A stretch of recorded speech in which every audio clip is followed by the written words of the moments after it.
Hello, Voices of Wrestling listener. Dave Ryan here. Have you ever wondered to yourself how many hidden gems are hidden away inside the last years of World Championship Wrestling? Have you ever asked yourself how many tenuous gags can be made about the name Mike Enos? And have you ever thought about what it sounds like for two Irishmen to interpret a very chaotic company through its B show? The answers to all this and more are just a click away. Check out Days of Thunder every second Thursday on the Voices of Wrestling podcast network.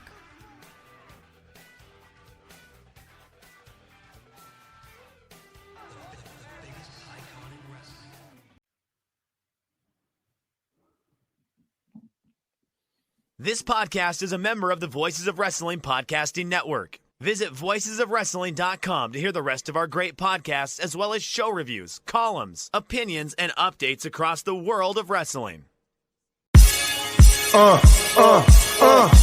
Competition starting to get thick, it's the click, so I hope you watch your A game. A man, no rains on the track when we unite and spit. This is an A game, better bring your A game. Competition starting to get thick, it's the click, so I hope you watch your A game. A man, no rains on the track. Hey now, it's the Mike and JD show, and I'm your host, Mike Gilbert, and I'm joined as always by JD by Gotta Leave. How you doing, JD? Busy week. Busy week. I've got a grad school teacher, online grad school teacher, that expects you to do work every day. Oh, Right? Expects you to check in every day and do a little something every day and take quizzes. Like quizzes. Like read the chapter and take a quiz. Like, dude, I'm a freaking adult. I'm a grown-up. I got 3 freaking jobs. And you only take a quiz?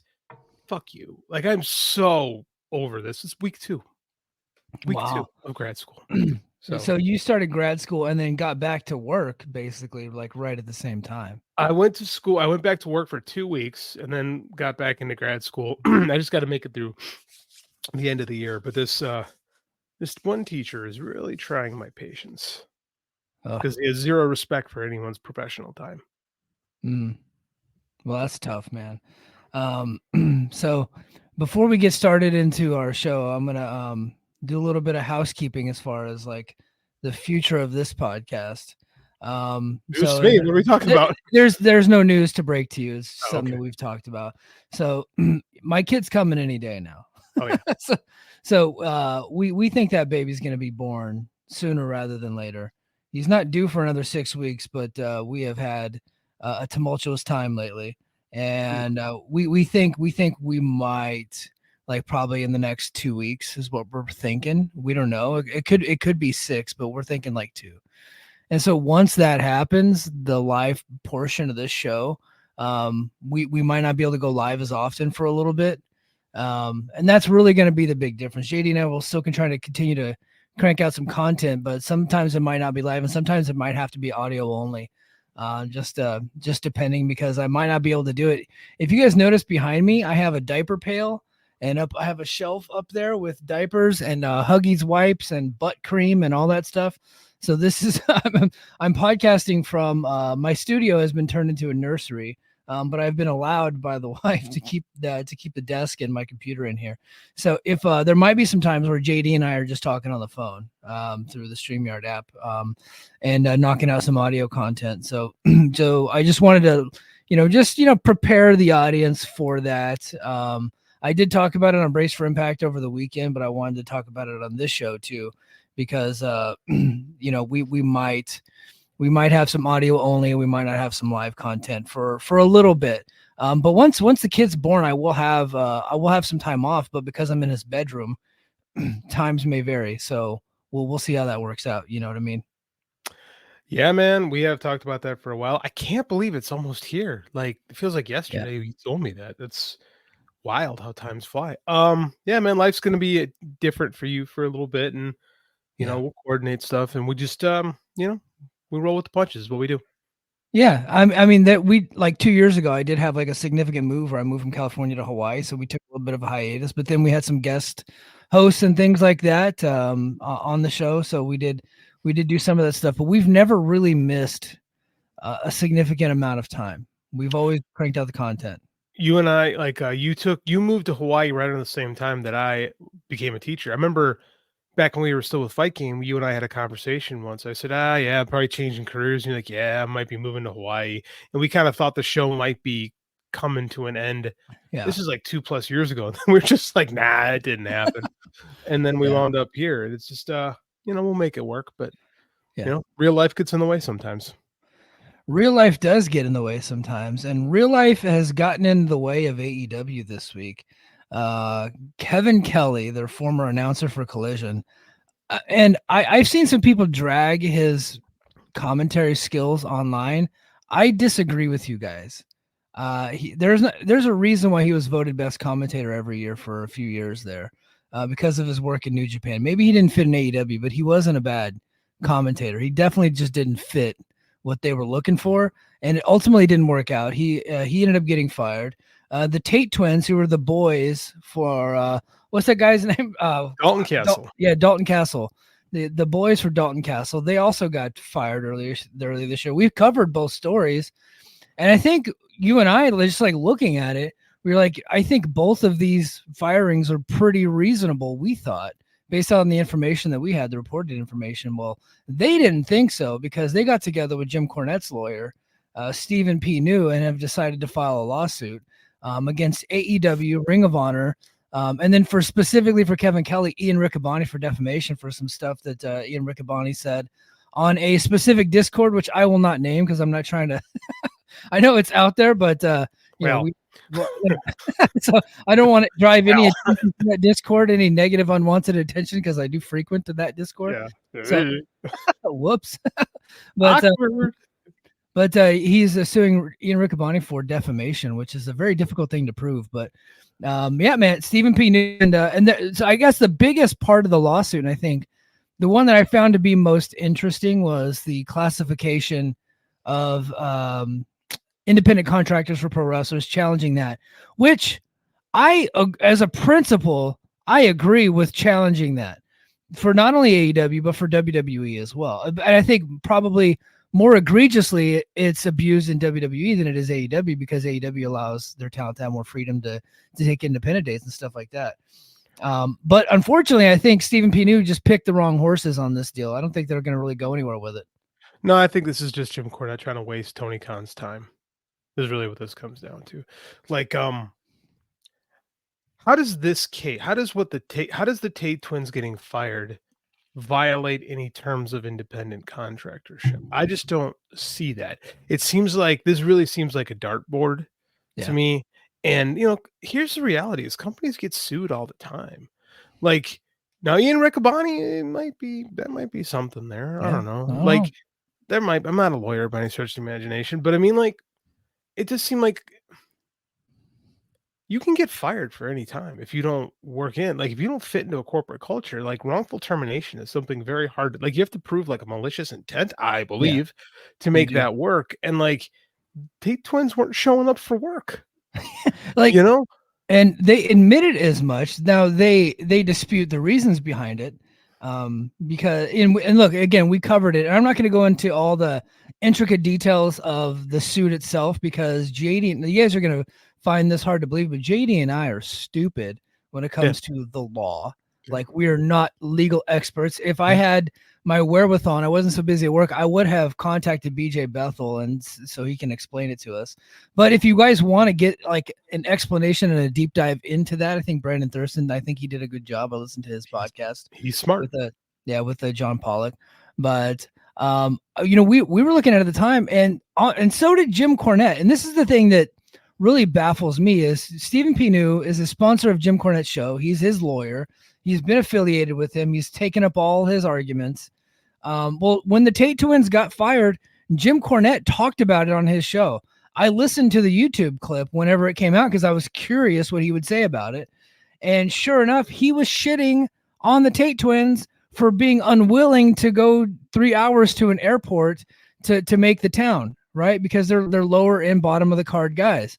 He had Tony Khan's side on that deal. And for Stephen P. New to take that part of the case up, I think is telling, to be honest with you. But I'm not, obviously I don't want to get myself into a defamation thing, but it kind of looks like maybe these guys are all hoping for a settlement. Well, whether or not they get it, I have no idea. I don't know if they got a leg to stand on or not. Isn't Steven not? Maybe I'm wrong with this, but I thought, and I could be wrong, and I firmly, if I'm wrong, I'll take it. But I thought he was a personal injury attorney. I thought I that was his big thing. I don't know. So before Corny got whacked, like, and he's been kind of whacked for a long time, but I always found him to be funny whacked. Like, I like people to be crazy. Like, if you're gonna be on the internet, you're gonna say stupid stuff. Just be a bit funny and crazy. So I liked him for a long time. I think he got way too out there, and you could tell that there was an agenda there with it, with what he was doing. It was just about, like, every episode became about taking down AEW and taking down Dave Meltzer. The same game plan that we're seeing from Eric Bischoff. Corny was ahead of the game on that deal. Mm-hmm. And so that's why I kind of had to disconnect myself. Now, when someone dies, I think Corny is a good resource to talk about it from his era. I think he would be a good guy to listen to, but anything he's talking about modern wise, I don't really care. But plus he's like unreasonably mean with his stuff. You know what I mean? It's like, it's just way too overboard, which is kind of part of his persona, but well, that's what I mean. Is and that guy who does the artwork for them, he's like needlessly racist with a lot of his stuff. yeah. Like, he's really kind of a I'm not going to name names, I don't want to get in trouble, but he's really kind of a rotten person. Like, there's a lot of bad vibe around the Cornette brand, right? Like, for a while, and like it's so funny. The AEW launch really kind of put him into a bad space because he just didn't like the wrestling. Yeah, and like it really kind of rallied a lot of the anti-modern wrestling fans. And I think there's one guy there who kind of just keeps poking the bear and making sure that everyone involved is miserable. Take for that which will. I don't know, man. It seems like they want a settlement, which I get. They're going to hire the guys who are going to go after them, and it's I don't think this really will go anywhere. Yeah. So the movie that Kevin Kelly, they said that he supported the movie, but I think he was just retweeting about the movie. It was the Angel Studios movie about the child sex trafficking thing, which is a legitimate problem in the world, by the way. It's not a one-sided issue, but that is underneath one party, but it is very much a legitimate issue. And however, I think, go ahead. I was saying, however, what that movie is about is not. I'll be honest, I have not seen the movie. I have not seen it. I haven't either, but it's from what I've read about it. It's very there's a lot of child sex trafficking in the world. It's a massive problem, especially in certain Southeast Asian countries specifically. Yeah. I've been through the training, right? I've been stationed in three, like, Hawaii's not exactly Southeast Asia, but Japan and Korea. And then, of course, we do have an issue here in Hawaii, too, with that. Mm-hmm. I've been through all the training. I know for a fact it exists, and it is a huge freaking problem. But it's not a democratic issue. No, it's not. And it's not happening in, like, pizza parlors in Washington, D.C. That's the problem, is when people take real life problems and then they exacerbate them into, like, fantasy. So any real issue that could be brought up is immediately trounced because of, like, the method of attack. It's like the people that are doing this are also, like, propping up Andrew Tate. It's like, what? Weird. Right. Like, how can you being accused of the same stuff? Right. It's like, how can you be on, like, how is that possible?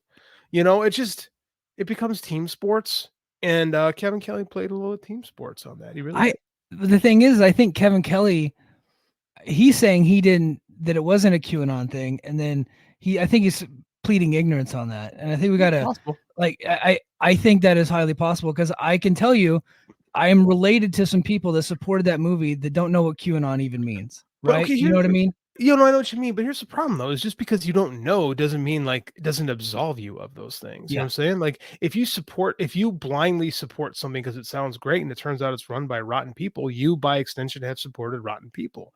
And like, there has to be culpability at some point. Go, oh man, I messed up. I didn't know, my bad. Like, you can't double down. Yeah, I just think that no one's been able to prove that was like a QAnon production. I think that's the argument that's in the lawsuit, that was not a thing, that is a rumored thing, and that by supporting that movie, he was being connected to QAnon, which he's saying he's not a QAnon guy. I think that's kind of what they're talking about in the lawsuit. And I mean, like, was he specifically fired for being a QAnon guy, or was he specifically let go because he didn't? Because that's the thing, is like, did Tony Khan say, I'm firing you because you believe in QAnon, or am I firing you because you're just not fitting in the commentary? I think he's firing because he was all over Twitter complaining about his treatment and not having a spot, right? And I thought one thing in the lawsuit that I found hilarious was that they cited the fact that, look, there's typos in the thing, and they had some stuff that was just factually inaccurate about Ring of Honor, the amount of dates they didn't fill it out. I don't think any of that stuff matters. I don't think that's indicative of the lawsuit. What I found hilarious was that they cited the fact that Sting's final match in Greensboro was happening, and no one called Kevin Kelly to commentate on it. Like, he cited that, like that's cited in the lawsuit. That is wild. He absolutely, well, from what we're here, like from what people are saying, we don't know anything. We don't have any insight. We're just like reading the reports and all that stuff. He was fired over behavioral issues with what he was saying on Twitter. And I think, King in the North said, I think he was fired because of that voicemail he left. What he said is unknown. Yeah, he had a really bad conversation with somebody from talent relations, and that didn't go very well. Next thing you know, he's fired. That's why this stuff's not going to last. Like, in a corporate environment, you can't leave not nasty messages. Now, again, is he going to sue? Yeah, my humble idiot opinion. I'll be first to admit that I'm a moron. I think they're probably just looking for some settlement money. Yeah. You know? And look, those things can be successful, right? like that can be a successful strategy. WCW. What's the thing? Okay, this thing is like, is AEW WCW? AEW or WCW like settled almost every lawsuit that was ever filed with them. Will Tony Khan, as a privately owned company, settle every lawsuit that comes their way? There haven't been many that have been reported. I don't know of any that have been reported. There have to be a couple. Like, they're a 5-year-old company. Someone has to have sued them at something for some point, right? Yeah. All beverages. Yeah. Here's the problem. Here's the dilemma that he's going to face. He could very easily pay this off and settle quickly to make it go away. That way he's not annoyed by it. But if he does, he could open himself up to more lawsuits that are similar, right? And or if he completely ignores it and like lets the lawyers handle it, the discovery could open up. And sometimes people with a lot of money don't like discovery, right? Mm-hmm. They like it would open up all their business records. They might not want that out there. Mm-hmm. Not that they're hiding things, but look, these billionaires don't like that stuff, right? And they also could open themselves up to this getting a lot bigger and becoming more of a class action lawsuit where more people get jump in on it, and some other folks that maybe have gotten fired. So I think what they're suing for is the rest of their contract, what they would be owed if they were to fulfill their contract, because their contracts were terminated early, and so that's what they're asking for, is what it looks like. We'll see. I mean, like, I'm super curious to see what kind of lawyers Tony has on here. Like, I don't know. I kind of got to feel like a billionaire is going to have access to better lawyers than Stephen P. Maybe I'm being a jerk on that. I don't mean to be, but the whole thing feels very frivolous. And it might be something we would ignore if not for Jim Cornette's involvement. Yeah. Here's the thing. I really do want like a legit attorney out there. Not that Stephen P. is not legit. I think he's a very real attorney. Right? I think that's clear. He's got money, right? He's been sponsoring all these folks, and I think he's actually done a lot for certain AEW talents. I think wasn't there a rumor that he was CM Punk's lawyer at one point too? I don't know if that's true or not. But what I want is for somebody like a real legit attorney, like a big time attorney, to challenge not only AEW but challenge WWE on this independent contractor stuff, because those wrestlers are very much employees and should be treated as such. I know that would flip the business upside down, but I do think that it's important that we get to that point at some point. I agree with you, but the problem is with the Tate, as a guy who spent 20 years working as an independent contractor, if I got hired to do a job and I didn't show up for the job, I was fired from the job. You know what I'm saying? Like, that's really not like I want them to take on a contractor, I want them to take on a legitimate case. Just from what I've read in the last 2 days and the podcast that I've heard, It just doesn't appear to be a legitimate case. Like I just don't think they got a gripe, right? No, I'm kind of with you, and I agree. There's been a lot of stuff with the WWE that I thought that could challenge the independent contractor stuff over the years. Nothing egregious on Tony's side of things seems to have popped, but if it ever does, hey man, you do what you got to do. These guys are independent. If they're independent contractors, they need to be treated as such. You know, they should be able to bounce around. They should be able to show up when they want. You know what I'm saying? Like you should be acting like an independent contractor, or if they're employees, give them insurance. Do what need to be done. Like we don't 401k. Yep, 401ks, retirement benefits. Like, do something legit. So I'd like to see it. Again, it's like whenever this comes up, it's always like this is the guy that's gonna challenge this. It never feels legit, and it quite frankly never is. Yeah. No, I feel you. All right, before we get into the next topic, let's go ahead and get to the chat. King of the North says, just wanted to check on Mike after Wendy Chu left a pillow in the ring on TNA. Did that happen? Oh God. I have not watched TNA. I was when I was at work, I had football on in the background, so I didn't watch TNA. And then said he wants to give JD his props for putting that Scottish dipshit in the dirt. Who is that? Drew? No. I like Joe. No, Corey Brennan said something stupid, and I actually misinterpreted what he said, so I took the chance to just go ham on the Fightful people like I always do. Is he from Scotland? I thought he's from Ireland. Ireland, but I'll take the Scottish, King of the North might be being racist a little bit. Canadians, man. Which is now you're being racist. I know that was the joke. Like I don't know. Like I probably was wrong in this case, but that guy has bent over backwards to cover Vince McMahon and WWE and make them sound rosy keen all the time, because Fightful is owned by Jimmy Van. Jimmy, thank you, Vince Van, and I don't like that outlet, and I will bury anyone from it who says something stupid when given it, even if maybe they aren't 100% wrong sometimes. So Nathan says, I looked at Pennsylvania law for defamation. There's no way they get Ian based on what I read. I'm going to take your word for it because I'm not reading up on Pennsylvania law. Frivolous lawsuits are a thing that happens. It just whatever. If they could somehow connect the Discord post to him being fired, they might be able to get some. I just don't think they can. I'm gonna be interested in how this plays out. I am very curious. It's never gonna go to court. So then they get thrown out or settled. Probably thrown out. Yeah. King says Mike likes crazy people like himself. So guys, I grew up listening to Howard Stern and George Carlin and Chris Rock and Eddie Murphy, Richard Pryor, Sam Kinison, Andrew Dice Clay.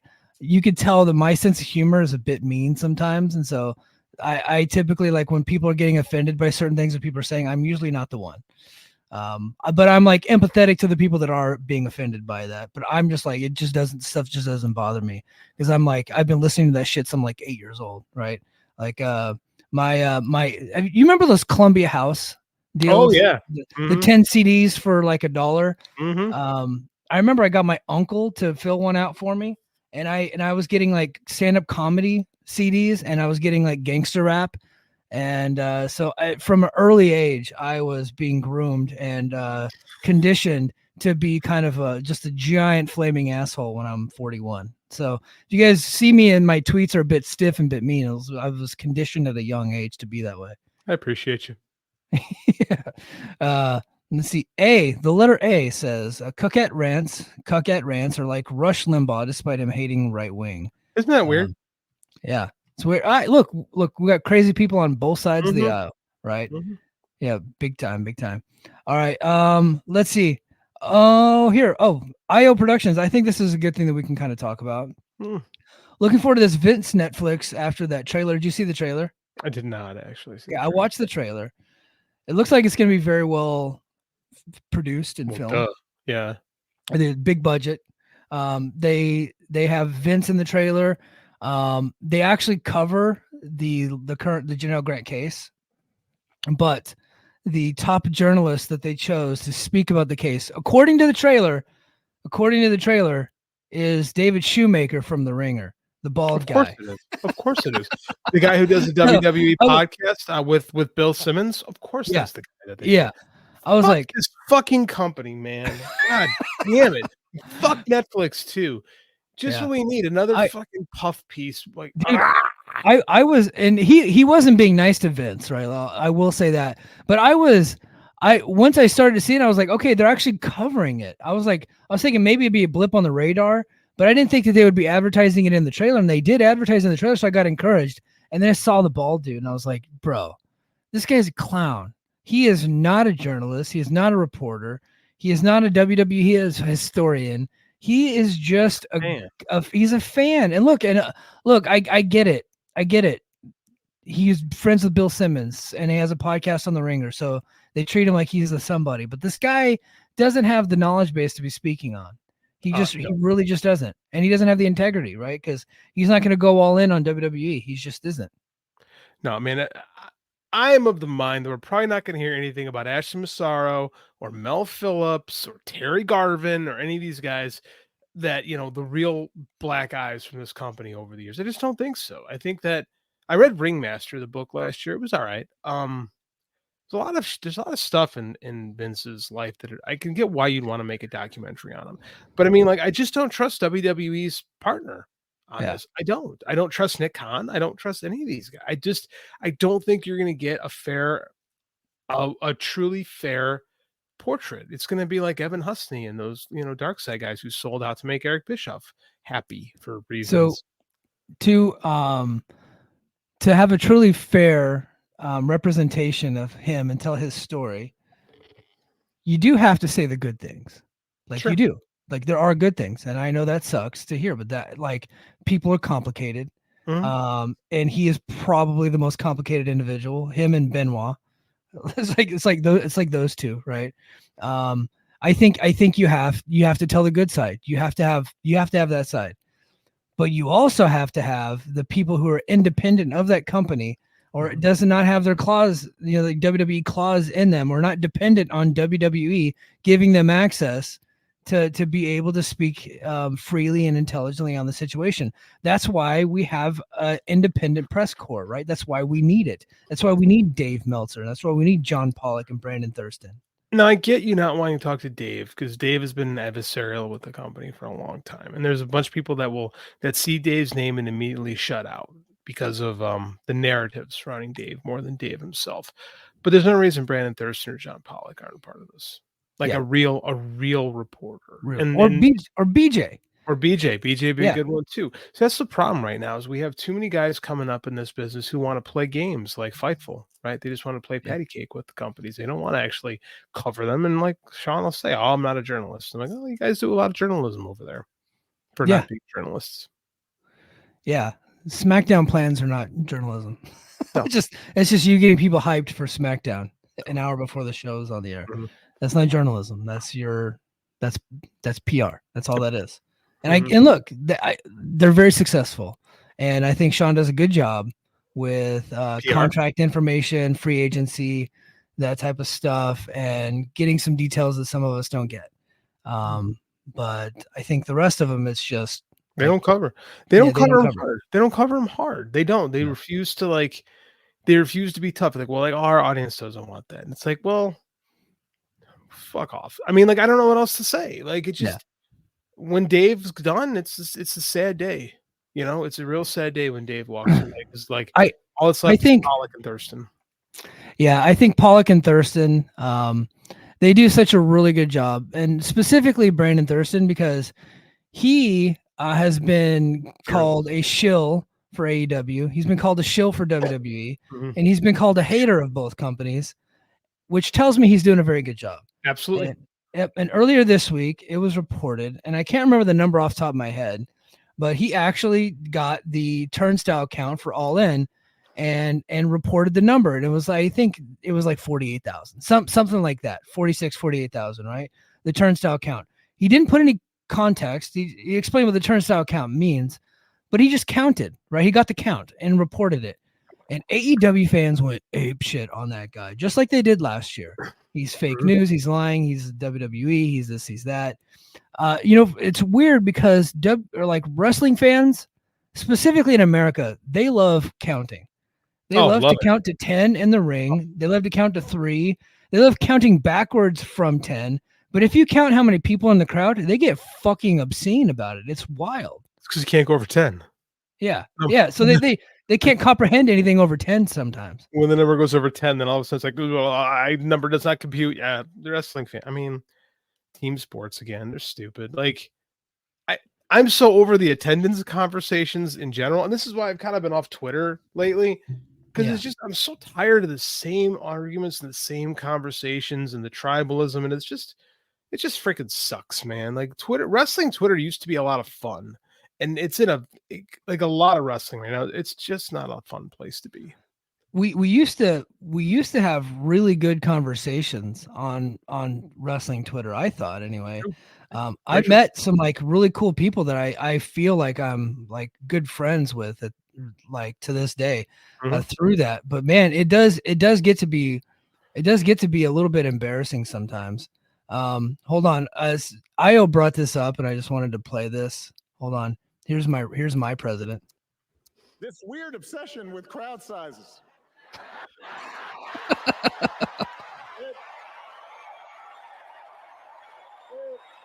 All right, sorry. Good. That's a good one. Yeah, good. Not to get political. I need to have that as an audio drop. I gotta do that. That's a good one. That's a good one because it is. I get so tired of litigating. I mean, yeah, should AEW be selling more tickets? Yes. Is their booking better than it was 6-7 months ago? Yes. Is it turned around? No. Is it going to? I don't know. Yeah. I don't know what else. I don't know what else to say. I feel like I can't litigate the same points every freaking week. It gets to be repetitive. Totally. Yeah. I do. I find it boring. I find the whole attendance conversation to be boring at this point. I really do. Especially, and I think King of the North in the chat has a good point. A non-WWE company had a 46,000 turnstile count for a show, and it's bad nowadays. He's right. It's one of the top 5. Like right now, it's probably behind the 2 days at WrestleMania and SummerSlam. It's probably going to be number 4 or 5 by the end of the year. That's pretty damn good. Failure. Yeah. An absolute failure. I mean, like, I don't know what you want me to say. Like, I just, they did a good job. They did good business 2 years in a row. Did they sell as much as, I mean, they never were going to. WWE, hasn't ran Wembley since SummerSlam 92. Yeah. Right. I mean, like, it was ballsy to run it a second time.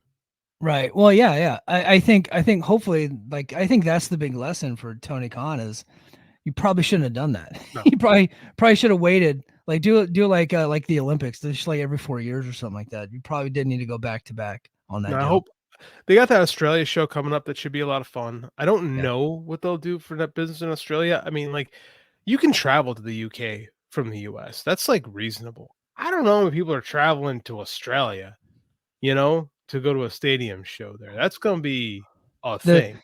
Yeah, the WWE shows have been pretty big there that they've done their stadium shows. WWE though, like, I mean, like, I'm just being realistic. Like, I don't know what kind of a foothold AEW. I know I used to listen to an Australian AEW review show, but I mean, like, I don't know what kind of a foothold they have down there. It's interesting to me. I hope it works. I don't know. Yeah, I literally don't know. I'm gonna get to this comment and then we're gonna move on from the topic. John Muse, buddy John Muse says we're gonna be hurt badly in the analysis and the history aspect when Dave walks away. Absolutely. Yeah. No, I definitely agree. I kind of want Dave to be the old school Dave, where right now I think he's rating matches based on how they get over versus based on what he likes, and I want him to rate what he likes. Yeah, if we can get that message to him, like I know, like he's legit given 5-star matches to matches he says he hated. Like, no, just say you hate it and then give it a star rating that reflects that. Like, if the show sucks, say it sucks. Don't say that it got over. Like, you can say both things. I mean, that's the old Dave just wouldn't do that. Like, this version of Dave is so focused on what the numbers tell him. Yeah. It's like, just because something makes a lot doesn't mean it's good. Like, at no point, like, Titanic was a terrible movie. Like, but I mean, it made a lot of money. Avatar is not a great movie, but it made a lot of money. They don't, I don't like this is why I don't really like this kind of side of things. I don't understand why we need to do that, to be honest with you. Like, if you didn't like the match, just say I didn't like the match. It didn't work for me. Yeah. Nothing wrong with that. Nothing wrong with that. All righty. Let's move on. Man, what did you think of the closing angle of Dynamite this week? I loved it. Burning the house. I absolutely loved it. I like how it bookended the character. Man, I really like the Swerve Hangman feud for the last year. Like, I really like how they've kind of flopped spots right now. But I mean, like, this Swerve kind of getting his comeuppance. Like, he was Swerve did everything rotten to get to that world title. And then, like a nice Greek tragedy, he kind of gets what he deserves in a way, but in a way that nobody comes out of this whole thing looking good. Like, it's not like Hangman feels self-righteous, but you don't light a man's house on fire. Like, it's really good TV, to be quite honest with you. I really enjoyed that angle. I thought it was, because I had a spoiler, I thought it was going to be like when Randy Orton did that thing to Bray Wyatt, but it wasn't. No. Like, it felt different. It felt like it had stakes. And I think Hangman Page is an underrated promo. Like, especially in this version of his character. Like, he is overly verbose and a little much, but I think that's what the character is supposed to be at this point. Yeah. Like, I was really happy with it. What'd you think? I loved it. And I also, part of the reason why I loved it is because he started the promo by shitting on ceremonial contract signings. So of course I made the joke because if you do a contract signing in the ring, no matter what the company, I'm making fun of it because it's stupid. They're done. Overdone. Yeah, especially just a couple of days before the actual pay-per-view. So I made the jokes like, well, hey, look, he chose to burn down a house instead of sign the contract. So is the match really happening? Because I can't. I don't know. I can't. Like, I think we have to put it in like the Jeopardy column. Like, it could be in Jeopardy. But Tony Khan on his call today said that he spent all night keeping a Hangman in a jail for arson. So Schrodinger's match. It will and won't happen at the same time. Yeah, but no, I thought it was man, one of the best closing angles to a wrestling TV show that I've ever seen, to be honest with you. I know that it's absurd. Yes. And we have to suspend disbelief. Yes. And sometimes that can be difficult for me. And I think I don't want to, but if it's awesome, I can't not. Like, I know it's not legit. I know he's not going to go to prison, and I know they're not really going to explain it very well, but because it was awesome, I'm going to give them a pass, because Hangman was sitting there with a glass of whiskey, setting a motherfucker's childhood home on fire. How could that not be anything but awesome? A guy who broke into his house, right, a year ago, and Hangman is like the most justified heel in wrestling since like Bret Hart. Yeah. Like, how can you people cheer this guy? Look what he did to me. I hate him, right? Yeah. Just like he's so total babyface. But he's not, though. Like, I know. He's got a reasonable gripe. Oh, totally. Yeah. That's what makes him a good heel. That's what makes him a believable villain. Like, those are some of the best villains, the ones that think they're right. And it's, when you think about it, you're like, they are kind of right. But Swerve kind of thing is like, man, I did so many bad things to get the title. I had so many bad things to get the title. And then seeing a bad thing turn back on you and him just being helpless to realize, like, I made this bed and now I got to sleep in it. It's really good TV, man. I was really happy with it. Yeah. I thought the whole, I thought the Go Home show was pretty good. It's pretty good. I'm kind of over how many times Kyle Fletcher's getting beaten. Like, I know they're going to do something with the guy eventually, but I'm like, I feel like I'm like 1998 me, like, 15 years old watching WCW, and I'm kind of sick of the olds, right? So I'm like, these 50-year-old dudes that are on top. I'm ready for these young cats to break through, and we've seen it with we saw it with Swerve recently. Now I'm ready for Kyle Fletcher to break through. Mm-hmm. That's Garcia's getting a shot. Yeah. No, it's good. Kyle Fletcher's got a ton of talent. He's still a kid, but at some point he's got to start beating people. Yeah. We saw it happen with Swerve, and I was pretty impatient with that too. And if you guys think I'm going to learn my lesson, I am not. I'm going to be impatient about Kyle Fletcher too. I'm going to fucking ring that bell until it happens. Clearly you don't listen to the show, if that's what you think. Yeah. But so we got All Out coming up. Let's go ahead and get a little bit of a preview of that. So I mean, the main event has to be Swerve versus Hangman inside a cage. I think they said that it's going to be a lights out. Right? Mm-hmm. So what do you think of that match, and who do you see going over in that one? I think I'm going to have a great time in the arena. That's what I think. My kid has asked if he could borrow my phone during that match because the blood makes him a little uncomfortable. And he's like, he looked at me and goes, they're both going to bleed a lot. And I said, you're right, bud. You're right. Yeah. I'll give you my phone in that match. I don't see Swerve going up 3-0. I don't either. I think that's the dilemma. So I've seen the argument both ways, which means like they have a good problem on their hands, right? Because I've seen the argument both ways. You know, Swerve goes up 3-0 and then Hangman devolves more into madness. But I'm like, and then that makes him more interesting. I'm like, I don't know how more mad he can get, guys. Like, like he lit a he's guy's house on pretty fire. fucking furious right now. I think Hangman needs to a little bit of rebuild. I think we need to see Hangman got to win something at some point again. And Swerve just lost the title. He can lose here because he's kind of down and out. And I think the move here is putting the belt on giving the win to Hangman and letting the feud just stay on simmer. Like it's still hot. It's still the best thing in the company. I would say over the summer, I felt like the women were carrying the company a little bit with their TV feuds. And for both titles, I thought were both very good. Now the Britt Baker and the Mercedes Moné one, I didn't think ended up very well. Did that not deliver at the end? I think they missed the mark on that, and we have not seen Britt since then. I think that's interesting. I don't know if that means anything, but I think that's interesting. Well, here she's open to these kind of things. Yeah, but now I think that the main story. Look, Hangman has been the main character in AEW for ever now, it seems like since its inception. Remember the very first I heard Joe and Rich talking about this in the flagship this week. The very first presser from AEW was like to announce Hangman as kind of the guy, and him and Pac had that big square off. Remember the show is called Full Gear.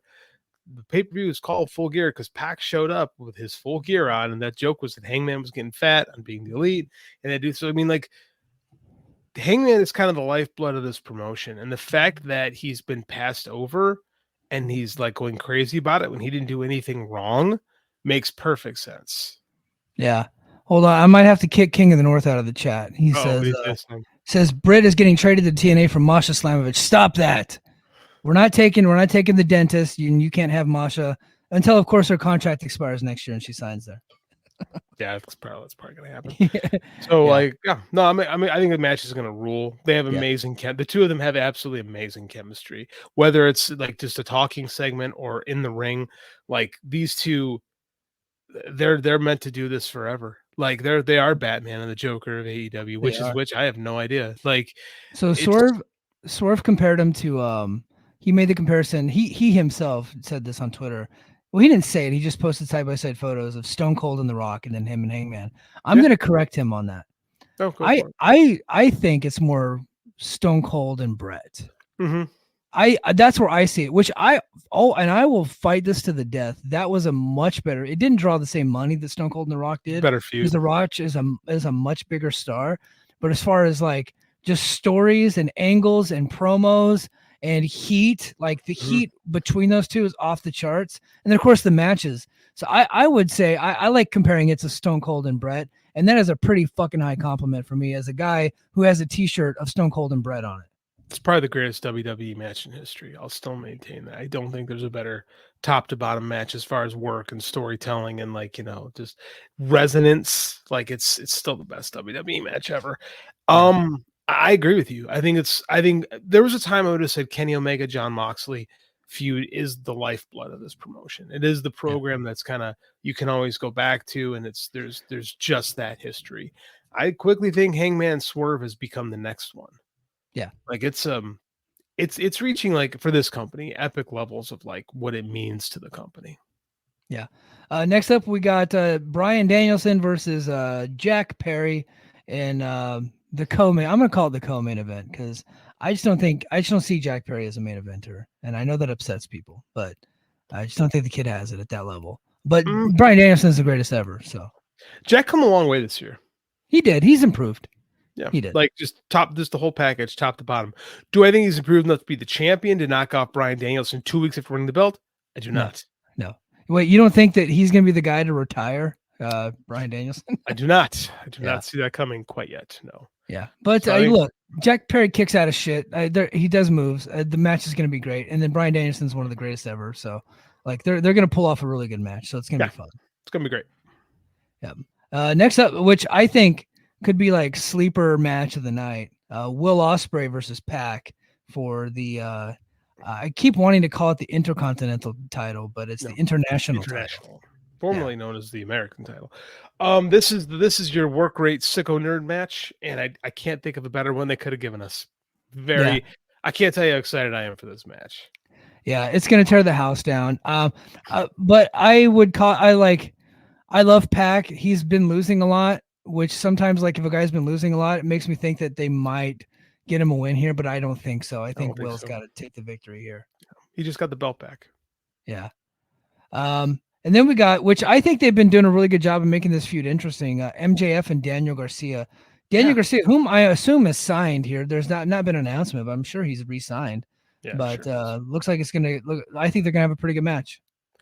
I don't know what you're gonna do, because I mean, like, I feel like if Garcia loses, he's done. Yeah. But I mean, like, and that the move would be to put him over MJF, but I don't know if Max's ego lets that happen. I mean, like, I think we're kind of buying into the narratives of MJF a lot of the time, but I do have a hard time seeing him losing to Daniel Garcia in this one. Hope I'm wrong. Yeah. Me and Garcia got beef after that promo on Wednesday where he made fun of MJF for going to Turkey and getting hair plugs, and which immediately made me stop Googling how to get hair plugs in Turkey. So I was like, that's very offensive to me. So no comment. But I think this one's hard to call. I think the right move would be to put Daniel Garcia over if you're trying to build a guy. But I just don't know if MJF goes back-to-back pay-per-views with a loss. I just don't think they do it. I mean, we're asking a lot for this pay-per-view as opposed to letting newer guys win over established guys. That just typically isn't how we see things in pro wrestling in general. Yeah. I'm gonna referee. Oh, excuse me. I'm going to. I lost my train of thought, Mike. Continue. Yeah, I know what you're trying to say. Willow Nightingale and Chris Statlander. I feel like I thought this feud was about over, but it just keeps going. They have good chemistry. I do think we could kind of. I mean, like, is the title on the line? Is that a CMLL title on the line? She's just going to be the champion and have a street fight, basically. Yeah, they're just having a match apparently because I don't know. There might be political things with the CMLL title. I could see it. Well, CMLL values their titles. It should be fun. I like Willow. I think that Chicago crowd's going to eat her up. I think this should be the end of this feud, right? Yeah. But one more time. That's the problem with this show is they had to throw something together, right? Because you spend all summer promoting Wembley, and then Chicago gets table scraps because we just can't. We have to have these two shows so close together. It's whatever. It'll be a good match. Hey, Chicago, I think you guys got pretty fucking good table scraps with that cage match, and Pac versus Ospreay. Well, I'll tell you this: we used to get 10,000 plus at the Now Arena. Now we're gonna be lucky to get 7,500. So we'll see what happens again. Yeah. Tag team championships: the Young Bucks versus the Blackpool Combat Club, Wheeler Yuta and Claudio. The Blackpool Combat Club just got the trios title, and now they're already gonna have them lose for a tag. Like Young Bucks got to keep the belts here. I don't see any reason why they would lose. Wheeler Yuta getting pinned for sure. Yeah. But of course, it's probably going to be a good match. I just don't find it to be interesting, to be honest with you. I have lost a lot of interest in the Young Bucks over the summer. I can't tell you how little I care for the Young Bucks right now. Every time they're on the show, it just completely grinds it to a halt. Their characters are off-putting. They're not interesting anymore. Like, they don't have to be baby faces to be interesting. They can be effective heels. But these characters are not effective heels, and I'm bored with the whole thing. Yeah. King of the North says Willow versus Chris is an ODQ match, and CMLL stopped it from being a title match because they don't do gimmick matches for belts. You know what? Good for you, CMLL. Be Sam Mushnick. I like that. Like, stick to your guns there. Well, let's not go crazy here. Like, they don't book their time. I mean, like, CML titles are really just kind of there. So yeah, hardly Sam Mushnick, but I agree with you. Yeah. Kazuchika Okada looks like he's defending his Continental Championship against 3 unknown assailants. Mystery people. The King's Knights is going to be Jeff Gaylord and Greg Valentine. But not Terry Funk, for sure. Not Terry Funk, for sure. I think Jeff Gaylord might be dead, too. I'm not sure. Okay, well, that joke just got a little darker. Yeah, I didn't realize it until after I made it, actually. I don't know. I don't know what to expect. We don't know who's in the match, do we? Yeah, I don't know.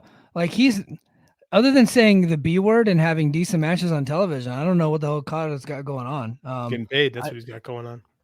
I'd like to see him in a feud with somebody that's meaningful. That'd be nice. They seem to be going with some of him and Takeshita, so I assume Takeshita's going to get in this match too. I would like to see an Okada Takeshita feud, like a legitimate feud for the next 6 months. That'd be cool. Yeah, me too. And then lastly, but not least, we got Mercedes Moné defeating Hikaru Shida clean as a sheet in 10 minutes. Yes. Yeah. I'm sure the match will be fine. Two pretty good workers there, but nothing really interesting about it, to be honest with you. Nope.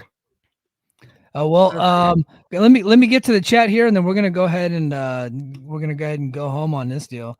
Nathan says, all right, hold on. King of the North says MJF losing 2 pay-per-views in a row would be interesting. Yeah. Agreed. And then Nathan said, let MJF win the first one, Daniel wins the blow-off later. I think that's probably the way they go. Could be. Nathan with a hot take says this card is way better than Wembley. I don't know about that one. I thought the closer for Wembley, pretty awesome. But I do think the top of this card is pretty damn good. Agreed. But the rest of it, they're gonna have good matches, but I don't care about any of those matches. And I see just as good or better matches every week on TV, so I'm not really clamoring to see them on this pay-per-view. That doesn't mean I won't enjoy them. No argument. Dobby says that the opponents are determined on Collision. Hey, Dobby, if you're still here, was Collision taped already? No, Collision's live tomorrow. Oh, it is? Okay, probably from Chicago. Mm-hmm. Okay, so we'll find out. But yeah, All Out coming up this weekend. JD will be in the house on when is it? Saturday night. JD, are you going to Collision too or no? No, actually, Andy and I got tickets to a independent Lucha Libre show at a like a little festival in our hometown. Nice. He's convinced Gringo Loco. Oh yeah, if Gringo Loco's there, I'll be happy. I don't recognize anybody that they've announced that's going to be there. Andy is convinced Mystico is going to show up, and I keep telling him Mystico is not going to be at this little park in Genoa, Illinois, on a Friday night when he should be in Arena, Mexico. And he looks at me and goes, "But he could be." He's got a point. And I'm like, "Oh my god, my kid just sets himself up for disappointment." Hey, can you just buy a Mystico match and tell one of those fuckers to put it on for your kid and take a picture? Come on. I know Mystico masks. Those things are expensive. Yeah. But hey guys, I know we cut it a little bit short tonight, but we do got to get going. I thank you everybody for being here. Thank you for being subscribers. If you're on YouTube, make sure you hit the like button and make sure you're a subscriber and throw down a comment. Tell us what you think. If you're on Apple Podcasts, Spotify, or wherever you get your podcasts, please give us a 5-star review. And then, of course, as always, please head over to Patreon. Go to patreon.com/The Mike and JD Show. I will be back this weekend discussing TNA news. I laid down the gauntlet to Gail Kim earlier this week, called her out specifically on social media. I've called her out on podcasts, but I finally made it public on social media. Said, we need to start putting pressure on TNA to sign some knockouts. And sure enough, they answered my challenge, and I'm going to go ahead. I don't have any evidence that I was the one that got this done, but that's not going to stop me from taking all the credit. So this weekend, I will take credit for TNA improving their knockouts roster tonight with 2 new signings. So we'll be discussing that and more coming up this weekend. That's going to do it for us, everybody. Thank you for being here. And until next time, mahalo. Competition starting to get thick, it's the click, so I hope you watch your A-game. A-man, no rain on the track when we unite and spit. This isn't A-game, better bring your A-game. Hello, do you like New Japan Pro Wrestling? Are you a Shin Nihon freak? If so, check out the Super J-Cast with Joel and Damon on the Voices of Wrestling podcast network. And even if you fucking hate New Japan Pro Wrestling, listen to the Super J-Cast anyway. Not just for our great show reviews, analysis, and pastrami sandwiches, but there's also usually some dick jokes somewhere in the obligatory opening 30 minutes of absolute nonsense we chat about every single week. That's the Super J-Cast for all the best talk about New Japan Pro Wrestling, crisps, and pornography.